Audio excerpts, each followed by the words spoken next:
পঞ্চম জাতীয় সংসদ নির্বাচন ১৯৯১ সালে অনুষ্ঠিত এই নির্বাচন বাংলাদেশের রাজনৈতিক ইতিহাসে একটি তাৎপর্যপূর্ণ অধ্যায়।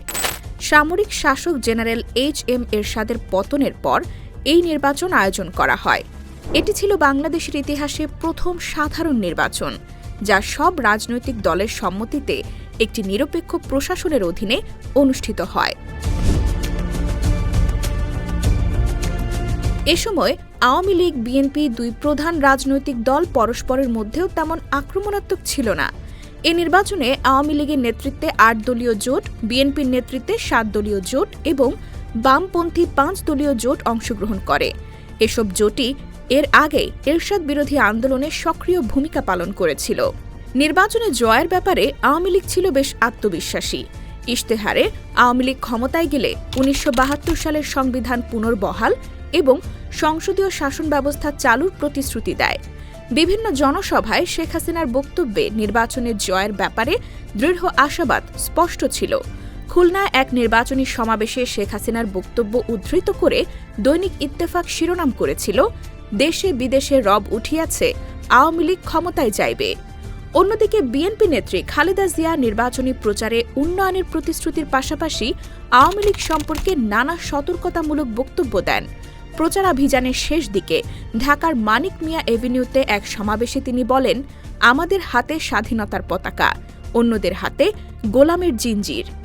ভোটের আগের দিন অস্থায়ী রাষ্ট্রপতি বিচারপতি শাহাবুদ্দিন আহমদ রেডিও ও টেলিভিশনে জাতির উদ্দেশ্যে দেওয়া ভাষণে বলেন, এবারের নির্বাচন অবশ্যই নিরপেক্ষ হবে। ১৯৯১ সালের ২৭ ফেব্রুয়ারি পঞ্চম জাতীয় সংসদ নির্বাচন অনুষ্ঠিত হয়। ভোট গ্রহণের দিন বিপুল সংখ্যক মানুষ ভোট কেন্দ্রে উপস্থিত হন। সেবার নির্বাচন চলাকালেও উল্লেখযোগ্য কোনো সহিংসতার ঘটনা ঘটেনি। ভোটের ফলাফলে খালেদা জিয়ার নেতৃত্বাধীন বিএনপি সর্বাধিক আসন পেয়ে জয়লাভ করে।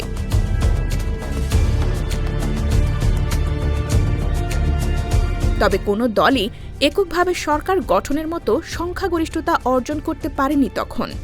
বিএনপি ১৪০টি আসন, আওয়ামী লীগ ৮৪টি আসন, জাতীয় পার্টি ৩৫টি আসন এবং জামায়াতে ইসলামী ১৮টি আসনে জয়লাভ করে। ফলাফল প্রকাশের পর আওয়ামী লীগ সভানেত্রী শেখ হাসিনা ভোট কারচুপির অভিযোগ করেন।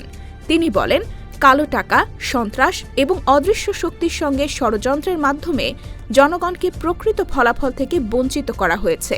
এ বক্তব্য দৈনিক সংবাদ পত্রিকায় প্রকাশিত হয়।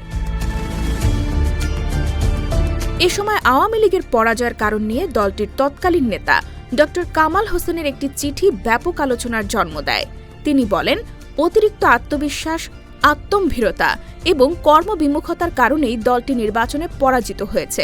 পাশাপাশি তিনি অভিযোগ করেন, ডানপন্থী ও স্বাধীনতা বিরোধী শক্তি আওয়ামী লীগকে ভারতের অনুগত ও ধর্মবিরোধী হিসেবে অপপ্রচার চালায়।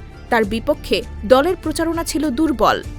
এক পর্যায়ে জামায়াতে ইসলামী সরকার গঠনে বিএনপিকে সমর্থন জানায়। এর পরিপ্রেক্ষিতে ১৯৯১ সালের ২০ মার্চ খালেদা জিয়া বাংলাদেশের প্রধানমন্ত্রী হিসেবে শপথ গ্রহণ করেন।